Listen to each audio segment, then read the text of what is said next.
Selain Lionel Messi, Indonesia juga sering dijuluki anak emas FIFA.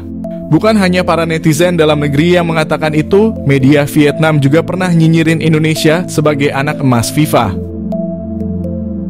Mengapa istilah itu kemudian muncul dan menjadi bahan pembicaraan? Terlepas dari apakah Indonesia anak emas FIFA atau bukan, Presiden FIFA sekarang, Gianni Infantino, memang dekat dengan Ketua Umum PSSI. Entah itu di era Mocamat Iriawan maupun kala PSSI dipimpin Erick Thohir. Memang hubungan Erick Thohir dan Gianni bahkan sudah terjalin sejak keduanya belum menduduki jabatan yang sekarang. Tepatnya saat Bung Erick jadi bos Inter dan Bang Gianni jadi sekjen FIFA. Jokowi beri penghargaan pada Gianni Infantino. Tadi soal hubungan ketum PSSI dengan Gianni. Lalu entah apa yang membuat Infantino lebih layak dianugerahi tanda kehormatan bintang jasa pertama oleh Presiden Jokowi. Namun dilansir dari berbagai sumber, Gianni dianggap telah berkontribusi besar dalam sepak bola Indonesia. Penganugerahan tersebut sebagai tanda kehormatan yang akan mempererat hubungan antara FIFA dan Indonesia. Indonesia sendiri merupakan negara yang cukup unik yang paling sering dikunjungi Gianni dalam waktu singkat. Mendirikan markas di Jakarta. Indikatornya lumayan banyak mengapa Gianni Infantino dianggap berkontribusi pada sepak bola Indonesia. Salah satunya menurut laporan Detik Sport adalah FIFA turut membantu sepak bola Indonesia dengan mendirikan kantor perwakilan di Indonesia. Ini kebijakan yang belum pernah dilakukan sebelumnya. Hanya di era Gianni Infantino, FIFA membuka markas di negara lain dan itu di Indonesia. Negara yang bahkan masih bermimpi lolos ke Piala Dunia. Mengutip Bola Sport, alasan mengapa FIFA berkantor di Indonesia adalah demi membantu transformasi sepak bola Indonesia pasca tragedi Kanjuruhan. Infantino juga mengatakan bahwa Indonesia adalah negara penting di Asia Tenggara yang mana penggemar sepak bolanya nomor 1. Hukuman FIFA yang tidak berat. Semenjak FIFA menjadi mainan Gianni Infantino dan ia sering terlihat bersama Ketua Umum PSSI, baik era Iwan Bule maupun Erick Thohir, Indonesia beberapa kali terhindar dari sanksi berat. Misalnya saja dari tragedi Kanjuruhan. Indonesia dalam hal ini PSSI tidak mendapat hukuman yang berat dari FIFA. Padahal tragedi Kanjuruhan meregang tak kurang dari 135 nyawa. Besar kemungkinan FIFA tak menghukum berat Indonesia akibat tragedi Kanjuruhan setelah ada lobi-lobi antara pihak Indonesia dan Gianni Infantino. Bahkan komunikasi itu melibatkan Presiden Jokowi dan Menteri BUMN, Erick Thohir, yang waktu itu belum rangkap jabatan menjadi ketum PSSI. Kemudian ketika Piala Dunia U20 batal di Indonesia, FIFA juga tidak memberikan hukuman berat. FIFA hanya menjatuhkan sanksi administrasi berupa pembekuan dana FIFA Forward untuk keperluan operasional PSSI. Ajaibnya, meski diberi sanksi administrasi oleh FIFA akibat batal menggelar Piala Dunia U20, tak berapa lama, sekitar 3 bulan kemudian, Indonesia malah ditunjuk menjadi tuan rumah Piala Dunia U17.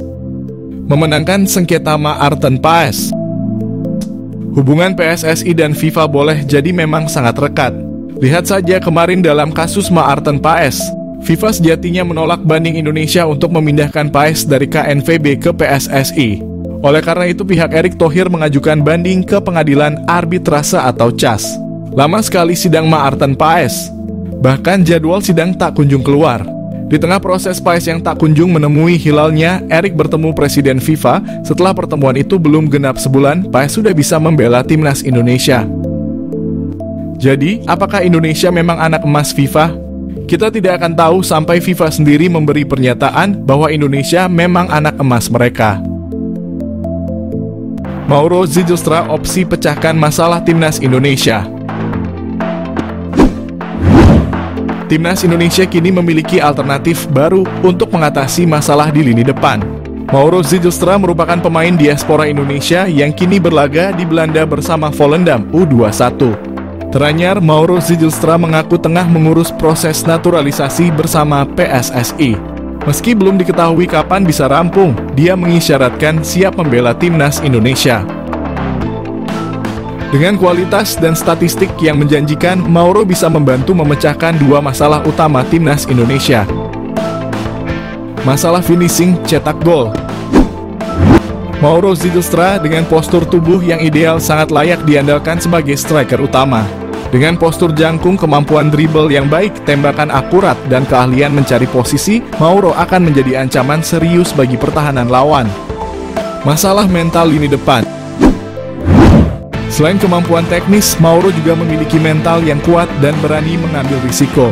Keberanian ini terlihat dari keputusan kariernya seperti meninggalkan NEC Nijmegen untuk bergabung dengan Volendam demi peluang debut di tim senior. Saat ketinggalan, mentalitas lini depan terkadang diperlukan dan Mauro punya hal tersebut yang bisa membuat timnas Indonesia makin kuat.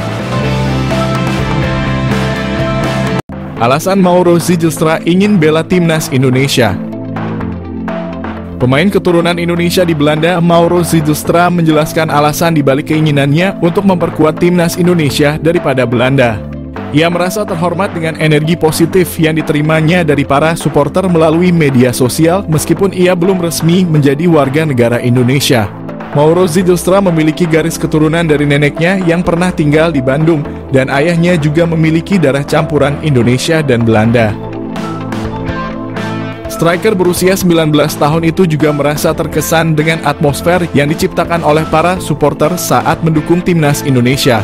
Ia mengungkapkan bahwa bermain di Stadion Utama Gelora Bung Karno dengan puluhan ribu penonton yang menyaksikan terasa seperti mimpi yang menjadi kenyataan. Mauro Zijlstra memiliki postur tubuh yang ideal sebagai ujung tombak timnas Indonesia. Selain itu, Mauro juga menunjukkan ketajaman yang mengesankan saat bermain sebagai gelandang serang. Dalam 9 pertandingan, ia berhasil mencetak 12 gol dan menyumbang 5 assist, menegaskan kemampuannya untuk menjadi pengatur serangan yang efektif. Belakangan ini Mauro menjadi sorotan sebagai pemain keturunan yang akan dinaturalisasi untuk Indonesia dan ia berpeluang menjadi pilihan yang tepat untuk mengisi posisi striker yang memerlukan peningkatan kekuatan. Jika pengecekan dokumen yang dilakukan PSSI berjalan lancar, kedatangan Mauro Zijlstra ke Indonesia akan segera dilakukan. Nama baru tersebut akan dinaturalisasi untuk memperkuat timnas Indonesia. Pascal Struijk bisa jadi pemain termahal di Asia Tenggara jika nanti bela timnas Indonesia. Bek milik Leeds United, Pascal Struijk kembali menjadi sorotan publik sepak bola Indonesia setelah berhembus kabar bahwa PSSI masih berpeluang untuk menaturalisasi pemain berusia 25 tahun itu. Diketahui Pascal Struijk memang sempat menjadi pemain incaran yang akan dinaturalisasi PSSI pada tahun 2022. Akan tetapi bek kelahiran Belgia itu menolak tawaran untuk memperkuat timnas Indonesia.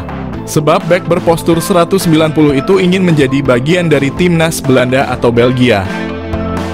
Kendati begitu, Kapten Leeds United itu hingga kini masih belum mendapat panggilan dari kedua negara tersebut. Menurut media asal Belanda, Voetbal Primeur, PSSI masih berpeluang untuk menaturalisasi Pascal Struijk. Namun hal itu bukan berarti Pascal Struijk bersedia membela timnas Indonesia.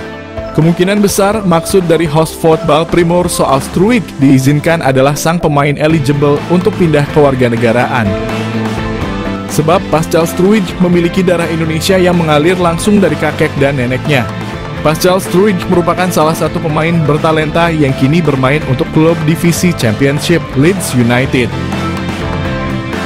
Bahkan, ia juga sempat merasakan kerasnya Liga Primer Inggris bersama klub yang bermarkas di Elland Road itu. Ia juga telah menjadi andalan di lini pertahanan Leeds United dalam beberapa musim terakhir. Pascal Struijk bisa saja menjadi pemain termahal di Asia Tenggara jika suatu saat ia memutuskan untuk membela timnas Indonesia dan dinaturalisasi oleh PSSI. Melansir dari Transfermarkt, pemain kelahiran Antwerp itu memiliki harga pasar sebesar 15 juta euro atau setara 260 miliar. Meskipun belum ada kejelasan apakah PSSI ingin naturalisasi Pascal Struijk atau tidak, tapi banyak publik sepak bola Indonesia yang berharap agar PSSI bisa menaturalisasi bek Leeds United itu di masa mendatang. Terlebih, hingga kini Pascal Struijk juga belum sama sekali mendapat panggilan dari timnas Belanda ataupun Belgia. Pemain keturunan jago duel udara eligible naturalisasi, cocok jadi pendamping Tom Haye dan Jay Itzes. Mengupas kelebihan dan kekurangan Pascal Struijk, bek milik Leeds United yang namanya disebut Yusa Nugraha bisa didekati PSSI untuk membela timnas Indonesia.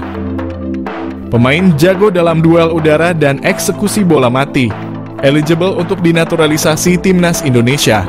Yusa Nugraha mengupas pemain diaspora, belum lama ini membahas soal Pascal Struijk. Bek berusia 25 tahun itu punya kualitas mumpuni setara Mads Hilgers dan bisa bermain sebagai gelandang bertahan. Karena kemampuannya itu, jika PSSI bisa membuka komunikasi dengan pihak Pascal Struijk, maka ada kemungkinan ia mau membela timnas Indonesia. Komunikasi dengan baik harus dilakukan PSSI mengingat dirinya dikabarkan masih menunggu panggilan Belanda yang menjadi pilihan utamanya di level internasional. Jika Pascal Struijk bisa dinaturalisasi, menarik untuk mengupas kelebihan dan kekurangannya yang bisa menguntungkan ataupun merugikan timnas Indonesia. Salah satu kelebihan yang dimiliki Pascal Struijk adalah versatilitasnya, di mana ia bisa bermain sebagai bek tengah maupun gelandang bertahan. Dengan postur menjulang, yakni 190, Pascal Struijk terbilang andal dalam duel-duel udara. Kelebihan itu membuatnya menjadi pemain yang berbahaya saat situasi bola mati, terutama saat menyerang ke area lawan. Bahkan saat Pascal Struijk dimainkan sebagai gelandang bertahan, ia punya kelebihan dalam mengatur permainan dan mendistribusikan bola atau menjadi deep-lying playmaker. Keunggulan ini membuat Pascal Struijk bisa penyeimbang lini tengah timnas Indonesia, di mana ia bisa memfasilitasi Tom Haye untuk bermain agak ke depan dan fokus mengkreasikan peluang. Meski punya catatan apik sebagai gelandang bertahan dan dalam duel udara, Pascal Struijk ternyata memiliki kelemahan-kelemahan tertentu saat bertahan. Pascal Struijk terbilang pasif dalam melakukan aksi bertahan jika dibandingkan dengan bek-bek lainnya.